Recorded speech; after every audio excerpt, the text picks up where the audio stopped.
All right. I'm Dr. Yasapa.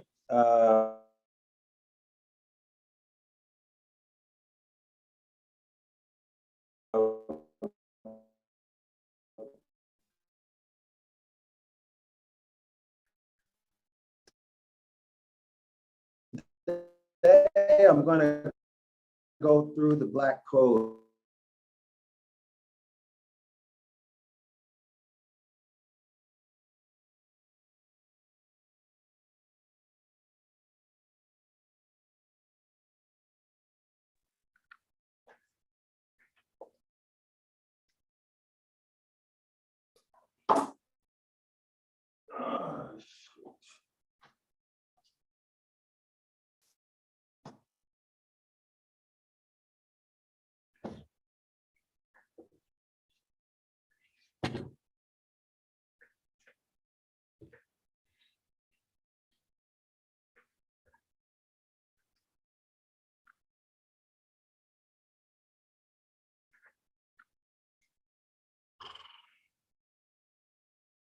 Okay, so Shalawama, y'all give me a second because my connection was turned off. I guess it was my connection. Let me just check to make sure the live stream is still on.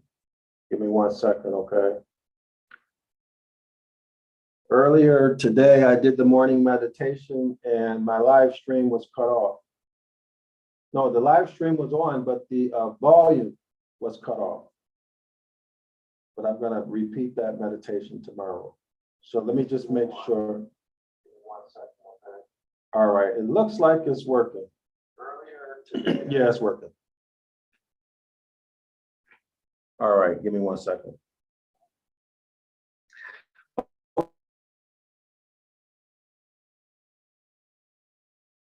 Okay, okay.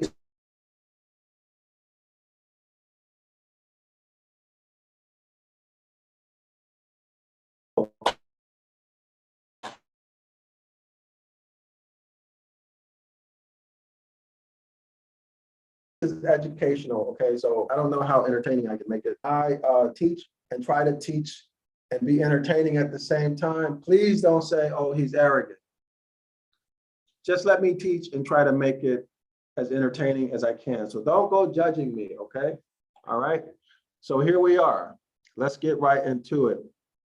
And by the way, make sure you subscribe to the 101 Ancient Ibaryath course. I'm basically giving it away for free. You can look at the price. We're doing the $1 for 1 day promotion. Hopefully we can do that forever so that everybody can always order this, subscribe for just $10, right? Support your people, support your nation, get excited about it. This is the first time we've had this. Okay, we have a streaming course to learn not biblical Hebrew, which is not ours, not modern Hebrew, which is not ours, not Yiddish, which is not ours, but Ibaryath, which is ours. So don't sit on the fence, subscribe, support it, okay? Don't wait for somebody else to support it. You do what you can to support it. Support your people. We're all trying to return to the Most High, okay? But I definitely can't do everything by myself. I'm making the information available and giving it away for almost free. I could easily ask $10,000 for this course. Easy, easy. You don't need any introduction. You don't need any previous coursework. You don't need anything. Just come and you're going to learn from the baby steps all the way through, because this is a comprehensive introductory course. All right, it's there for you, so take advantage of it. Subscribe now. So let's get into the Black codes, all right? Let's get into it. So here we are, the Black codes. As you can see, Louisiana's Code Noir, Black codes, right?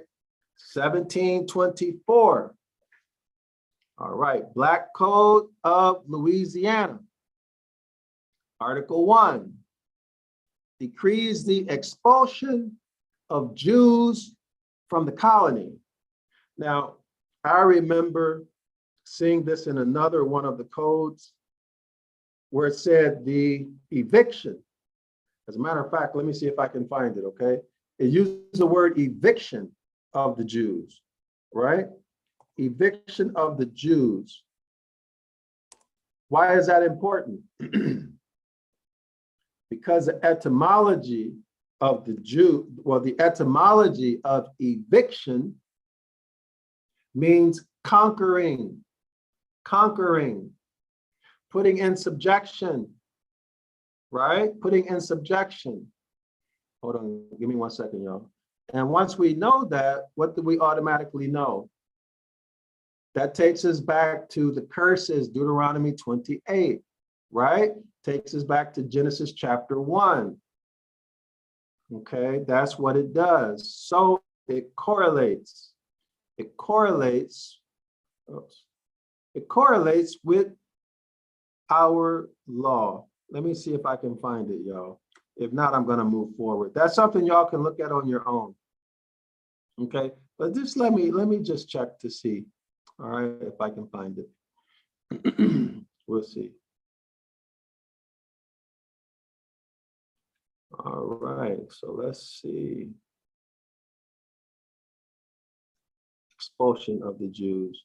Maybe I saw it in oh, you know what? It was the Black Codes of 1685, dealing with the French. Let me see. Let me show y'all this. Okay. Now remember, the landmass doesn't really matter, right? They had their own set of Black codes. The French. But let's look at, here it is, Washington State University. So let me click on that. Okay, so same title, right? What's the difference? It's the French American islands. Okay, so that's the islands. I guess this would be Barbados, and all of those islands there. The islands off of the American coast. All right, so everybody see that American islands, 1685. Right? And let's go down to the first article. All right. We wish and intend that the edict by the late king of glorious memory. Well, let me just do a search so we don't spend a lot of time in here. Okay. Give me 1 second. Let me see if I can find the word evict. No, not evict. I want to find evict. Okay.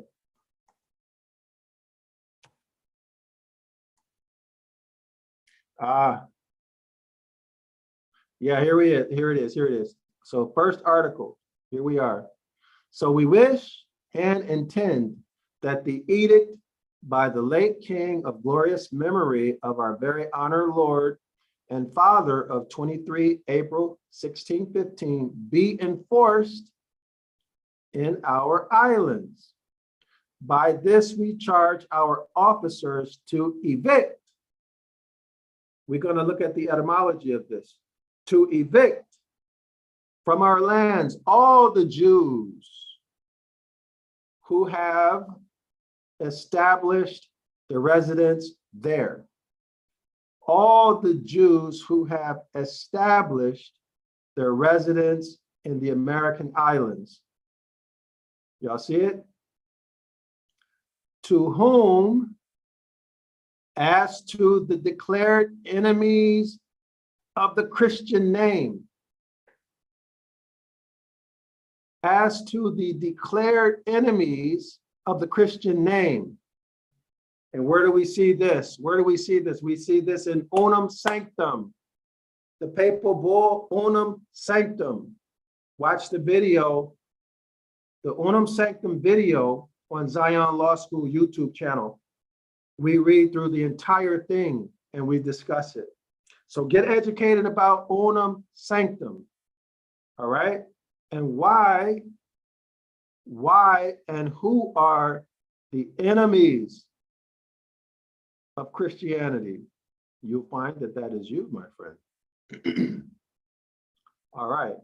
We order to have left within 3 months from the day of the publication of these present, that's the edict, or face confiscation of body and property. What does that mean? That means they're either going to kill you, right? They're either going to kill you or what? Take your property. Well, what property? Note this, confiscation of body and property. Now let's go and do the etymology of evict. Etymology of evict. Evict, verb. Part of speech is verb. What does it say? Recover property by judicial means. Now, Zion Law School scholars know that this is right there in scripture. Deuteronomy 29, verse 20. You will see this, okay? You will see it. In fact, I just might show it. Okay, evict, part of speech is verb. Recover property by judicial means. Escheat, escheat, escheat. Look it up in your Black's Law Dictionary. Deuteronomy 29, verse 20. Escheat, by judicial means. And it goes on and on. Let's skip here for the interest of time. Y'all read this on your own. Overcome and expel, conquer. Aren't we seeing Genesis chapter 1? Scholars, aren't we seeing Genesis chapter 1? Overcome, expel, conquer, subdue, vanquish, prevail over, supplant. Notice that, supplant, supplant.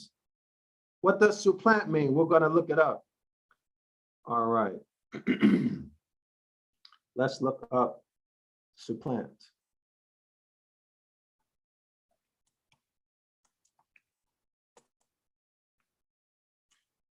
To take the place of or substitute for another.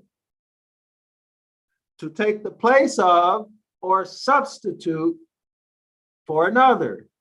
Synonym, replace. The house of Yasharallah bloodline was replaced with the religion of Judaism,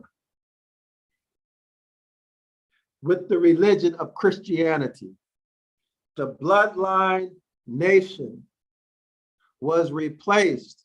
It was substituted, put in place of, okay, exchanged for Judaism and Christianity. 2, to usurp the place of.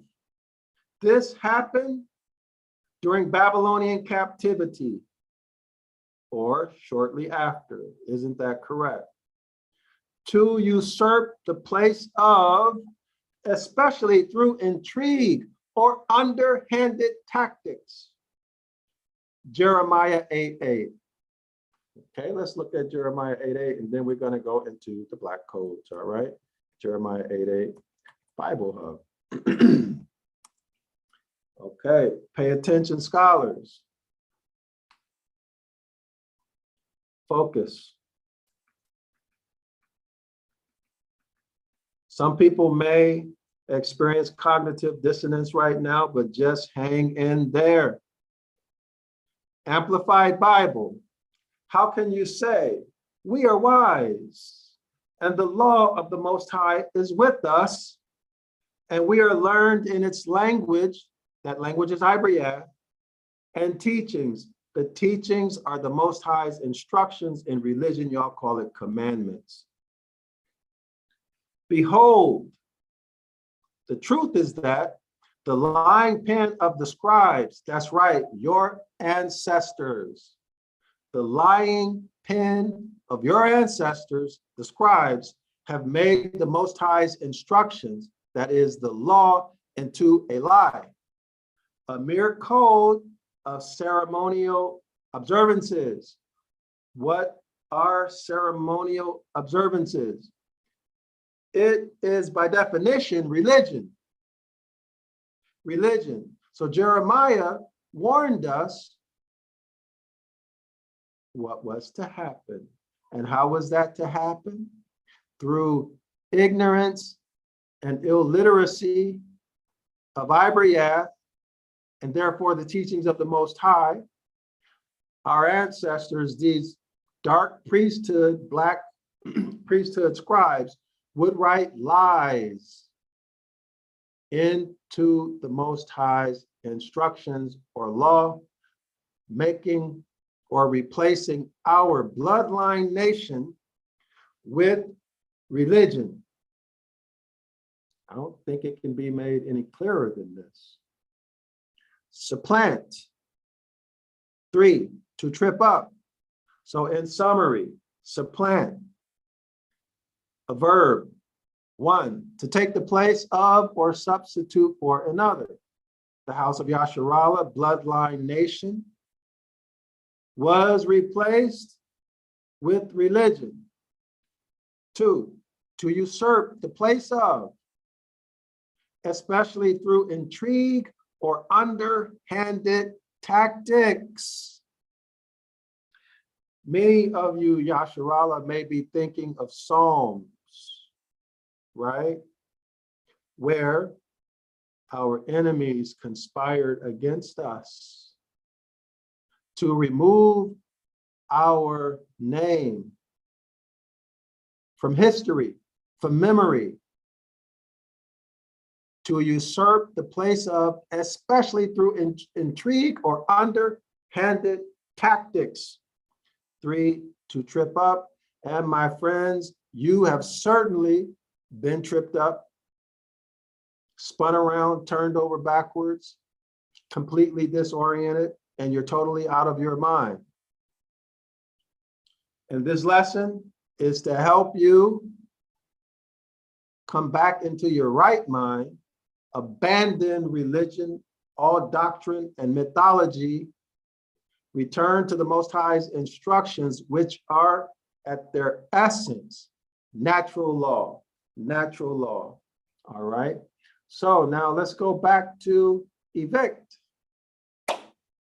Evict, recover property by judicial means. I'm not going to go through Deuteronomy.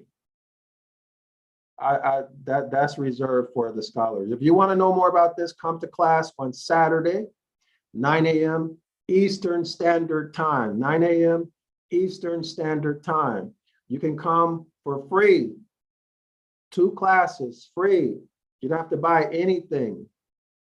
You just come prepared to learn and participate. That's the only expectation of you. All right, the link is in the description area of this video. All right, so that was really, really good stuff, okay? Now that came from the, let me get it here. Everybody sees this, the Black Codes of 1685. Go down here, you'll see the Edict of the King concerning the enforcement of order in French American islands. Everybody sees that, okay? Undeniable. The same French who had control of Louisiana. All right, so we see what? Symmetry. We see the same decree here. Now we're in the Louisiana Black Codes of 1724. The same thing. The decrees, or it says decrees the expulsion of Jews from the colonies. Okay, and I can guarantee you, let me, I don't know what the etymology of expulsion is. Let me check.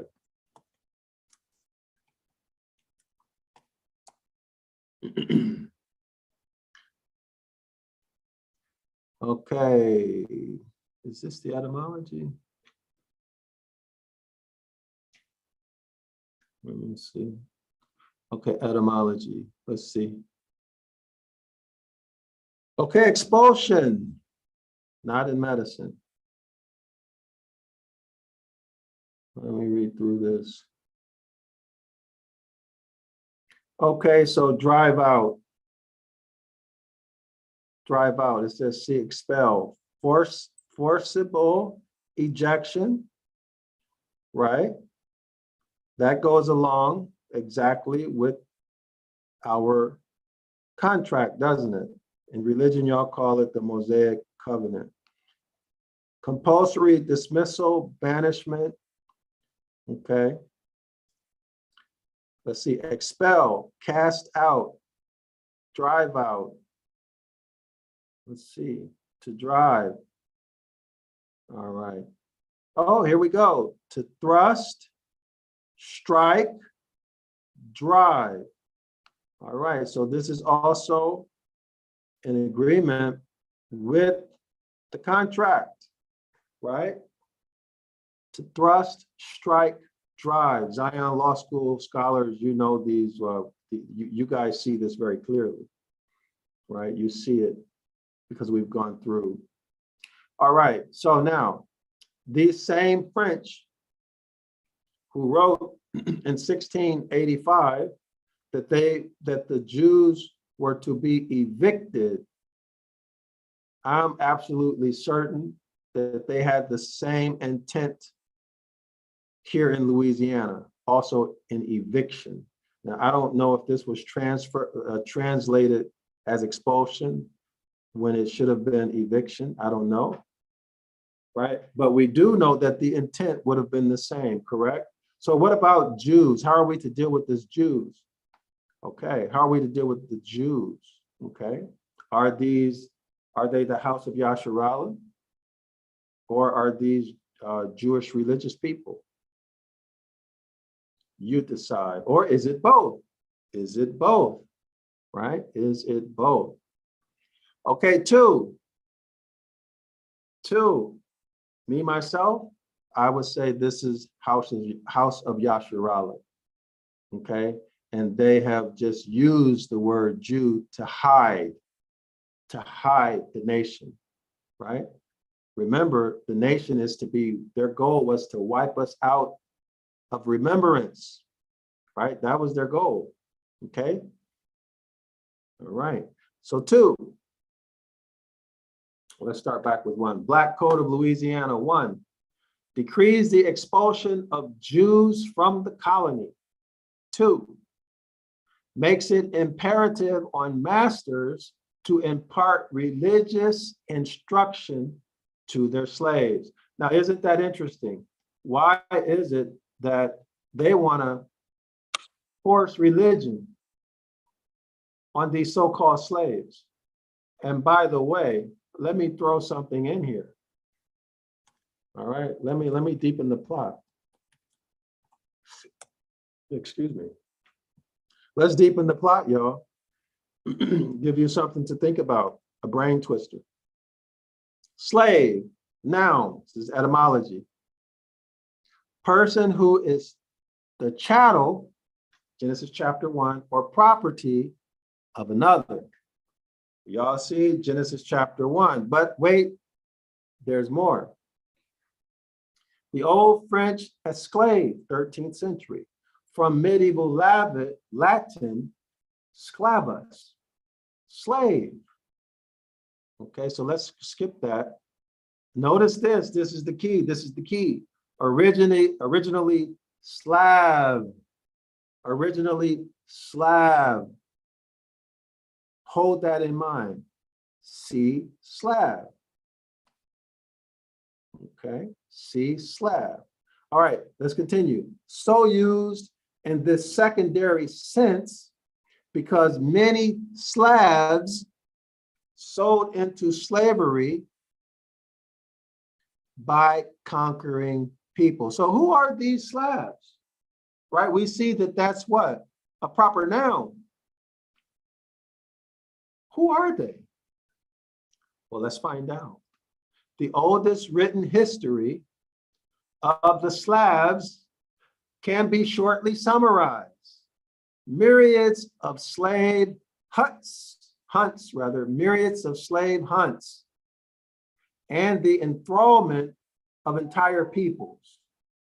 The slave was the most prized of human goods, with increased strength outside his marshy land of origin, hardened to the utmost against all privation, industrious, content with little, good humor, and cheerful. He filled the slave markets of Europe. The Slavs were slaves in Europe, in Asia, and Africa. It did not say the Americas, right?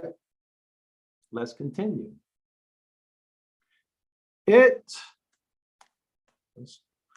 must be remembered that for every Slavonic slave who reached his destination, at least 10 succumbed to inhumane treatment during transport and to the heat of the climate.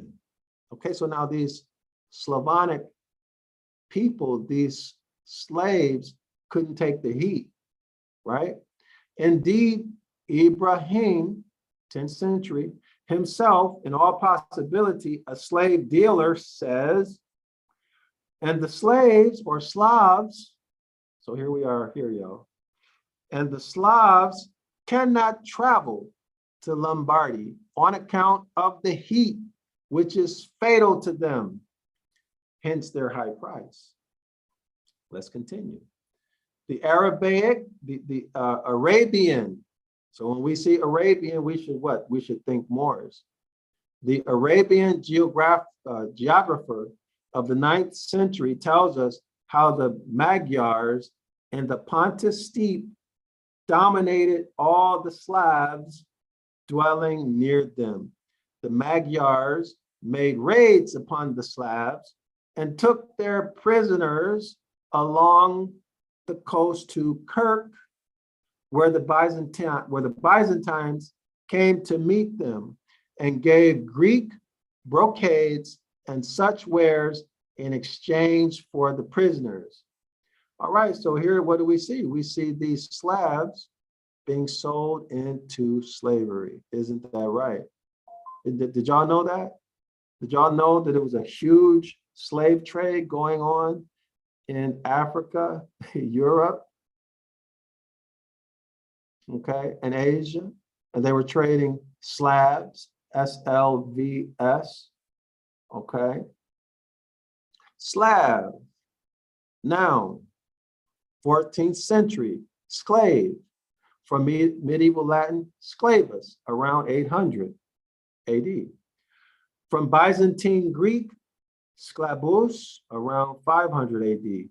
From Proto-Slavic, slaveninu, a Slav, probably related to Slovo, okay, word, speech.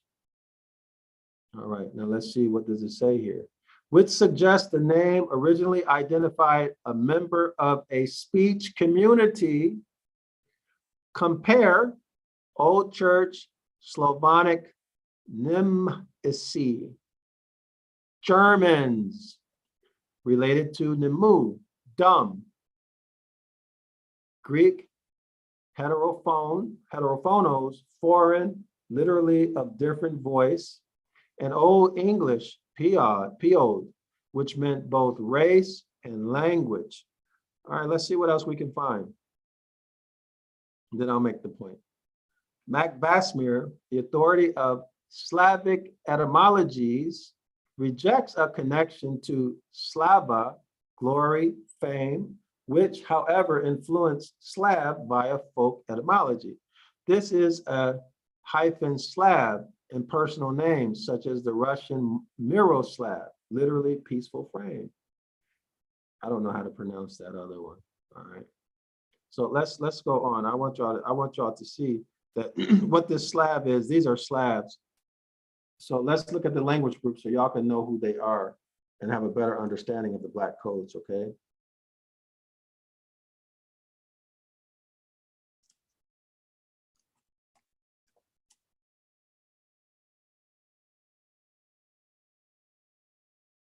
Indo-European languages, All right. So, you know what, let me go back and we'll look at a chart. All right, a chart will be faster. So we'll look at a chart and give some consideration to the Indo-European languages to see who these Slavs are. Let me do another search.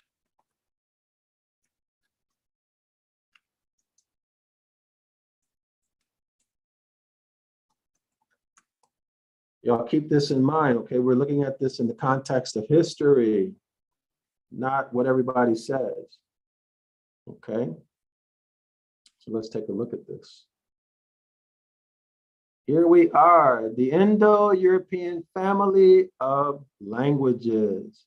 So here we see, we're going to start at the left. Look at the cursor. This says Indian, right?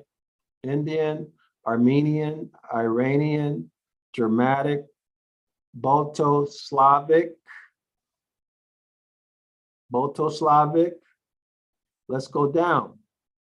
Baltic, Lithuanian, Lettish, Old Slavic, Russian, Polish, Czech, Bulgarian, Serbo-Croatian, etc. These, my friend, are slaves. These are the slaves. All right. Hope everybody can see what we're doing. They came over as slaves, indentured or otherwise. All right. All right. All right. So let's get back to it. Do y'all see that? All right. Everybody knows that so-called these people who are classified as white, they came over as indentured servants, right? Poor, vagabonds, paupers, right? They had nothing. Slavs. All right. Make it imperative on masters to impart religious instruction to their slaves. Now, were Moors prisoners of war? Held in bondage? Of course. But they were not slaves, right? They are the rightful heirs who were held in forced servitude, okay? Held in forced servitude. Okay, now let's go to 3. Permits the exercise of the Roman Catholic creed only.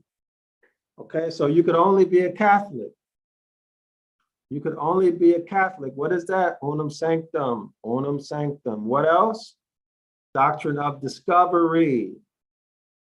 Unum sanctum and the doctrine of discovery. Those videos are on Zion Law School on YouTube. Every other mode of worship is prohibited. All right. Why is this? Why is this? Well, let's begin. Let's have this discussion. The Roman Catholicism is maritime law. Christianity is maritime law. All right, everybody get that? Christianity is maritime law. Why is this important? Let's make a connection. This doesn't have anything to do with maritime law. No, I don't want it. It'll take too much time. Maybe next time I'll do it, okay? So be very careful about calling yourself a Christian, all right? Be very, let me warn you. Let me warn you. If you are calling yourself a Christian, you put you and your family in harm's way. By law, by law, by law. 4, Negroes placed under the direction or supervision of any other person than a Catholic are liable to confiscation. Now, isn't it interesting that they use Negroes here and slaves here, right? Why are they using slaves and then Negroes? Well, we just answered the question, didn't we? What is a Negro? A Negro is a byword, right? It's an insult. Okay. What's the purpose? To denationalize Moors. Denationalize Moors. Why Moors? Because Moors had treaty relations, right? Moors were a nation. Okay. And what comes with nationality? Birthrights. Genesis chapter 2. Okay. 5. Sundays and holidays are to be strictly observed. All Negroes found at work on these days are to be confiscated. Why? Because in religion, the Sabbath is supposed to be either on a Saturday or a Sunday, but the Catholics said we're going to make it Sundays, right? All right. 6, we forbid our white subjects of both sexes. That's interesting. What was the date that this white came into? I forgot the date. That was it the 1600s? Somebody check that, okay? Somebody check the date that white status, look in your Black's Law Dictionary under white. Check the date when that, when white status first appears, okay, in this context. Okay, we forbid our white subjects of both sexes to marry with blacks under the penalty of being fined and subject to some other arbitrary punishment. Okay, so Negroes and blacks, right? So are Negroes and blacks synonymous? Are Negroes and blacks Moors? Absolutely not, because Moors are Moors, right? Negroes and blacks are bywords, whereas Moor is a nationality, right? That identifies you as being a subject of the Moorish Empire, and therefore you have rights. You have rights, whereas Negroes and blacks, they don't. Okay, they are property. All right. We forbid all curates, priests, or missionaries of our secular or regular clergy, and even our chaplains in our Navy, to sanction such marriages. We also forbid all our white subjects and even the manumitted or freeborn blacks. Okay, so y'all see manumitted or freeborn blacks? Who might these free blacks be? Who are these free blacks?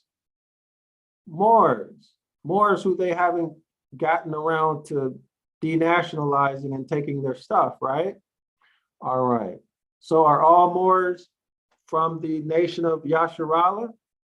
Maybe not, right? Maybe not. But what do we do know? We do know Jeremiah 8:8, right? We don't know what type of divisions, what type of edits have been added to separate and create nations where there was only one. We don't know. Okay, so it's not even an issue to argue or fight about, right? Okay, so we also forbid all our white subjects and even our manumitted. These would be what? Let's look that up. Those would be your Al Sharptons.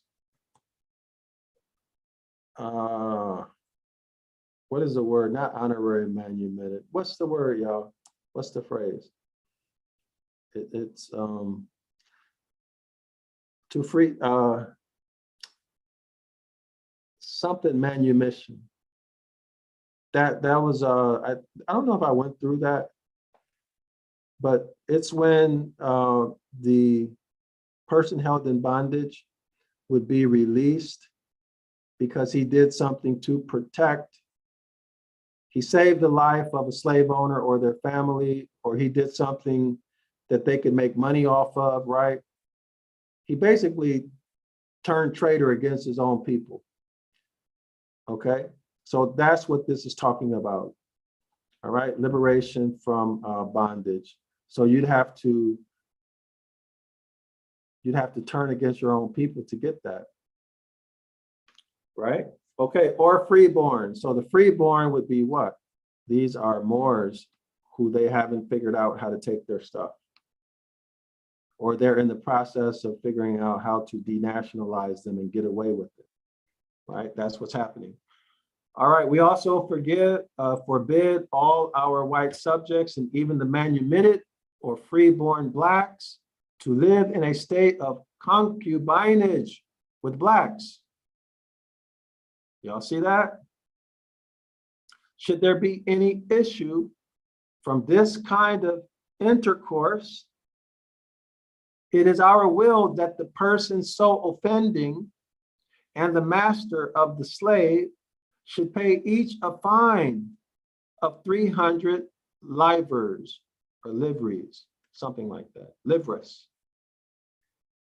Should said issue, that's the baby, be the result of concubinage of the master with his slave, said master shall not only pay the fine, but be deprived of the slave and of the children, who shall be adjudged to the hospital of the locality.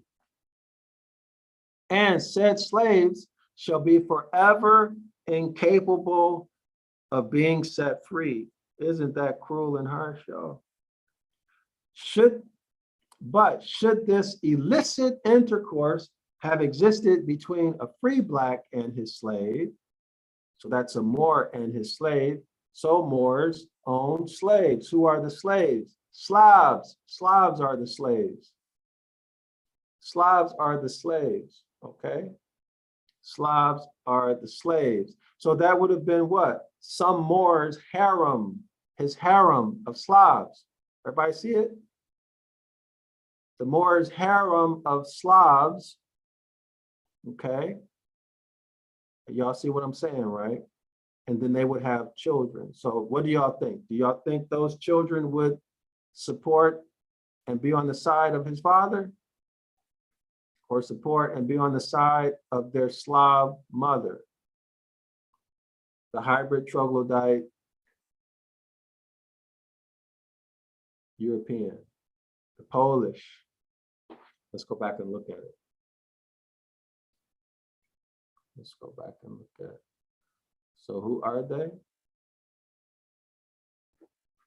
The women in the harem of the Moors were Lithuanian, Lettish, Russian, Polish, Czech, Bulgarian, Serbo, Croatian, etc. Right? That's who these women were in their harems. All right? Okay. But should this illicit intercourse have existed between free Moors and their harem, when said free black had no legitimate wife, and should said free black, said slave, according to the forms prescribed by the church, said slave shall thereby set free, and the children shall also become free and legitimate. And in such a case, there shall be no application of penalties mentioned in the present article. So here, what's happening? A benefit is given to the Slav. Y'all see it? This is not for the Negro. It's not for the enslaved, denationalized Moor. It is for the Russian, the German, so on and so forth, right? The amalgamated child. So they would be what? The amalgamated child or the amalgamated Moor, the baby, would be more inclined to take whose side?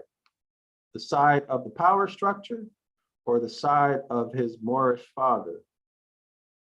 It's pretty clear, right? Okay, so think Daughters of the American Revolution. 7, the ceremonies and forms prescribed by the ordinance of Blouse and by the Edict of 1639 for marriages shall be observed both with regard to free persons and to slaves, but the consent of the father and the mother of the slave is not necessary.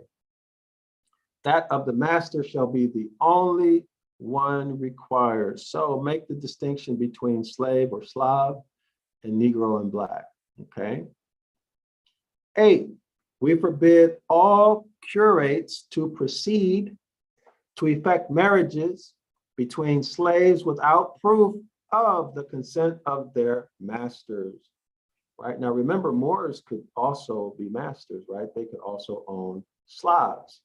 And we also forbid all masters to force their slaves into any marriage against their will. 9, children issued from the marriage of slaves shall follow the condition of their parents and shall belong to the master of the wife and not of the husband, if the husband and wife have different masters. Okay, so y'all see there's an effort to break up families, right? Y'all see it? Break up the family. 10, if the husband be a slave and the wife a free woman, it is our will that their children, of whatever sex they may be, shall be the condition of their mother and be as free as she, notwithstanding the servitude of their father. And if the father be free and the mother a slave, the children shall all be slaves. All right, so they would be very grateful to not be a slave, or right? Okay, so who are they going to support? All right, so let's stop here. Keep the video short and we'll pick this up maybe tomorrow evening. We'll pick it up at the same time, all right? So thanks for tuning in. Let me turn my camera back on. Give me 1 second, y'all. So we're going to start at 11. So thanks for tuning in. I'm Dr. Yasapa from Zion Law School. Be sure to do yourself good. Be good to yourself. Subscribe to 101 Ancient Ibaryath. It is amazing, almost free. So go out and take good care of yourself. Don't wait, order now, subscribe now. 113 video lessons, all right? Get with the program. All right. See y'all tomorrow. Morning meditation tomorrow. If there's some news, we'll do some news. I would like to do a call-in. Take some phone calls and, just chat, right? And then we'll pick up with the Black Code. So important to understand these Black Codes. Once we complete this Black Code, then we'll go to 1865 Black Codes, okay? So you can have the education that you need in order to understand what's happening in your life on a daily basis. Shalom, make sure you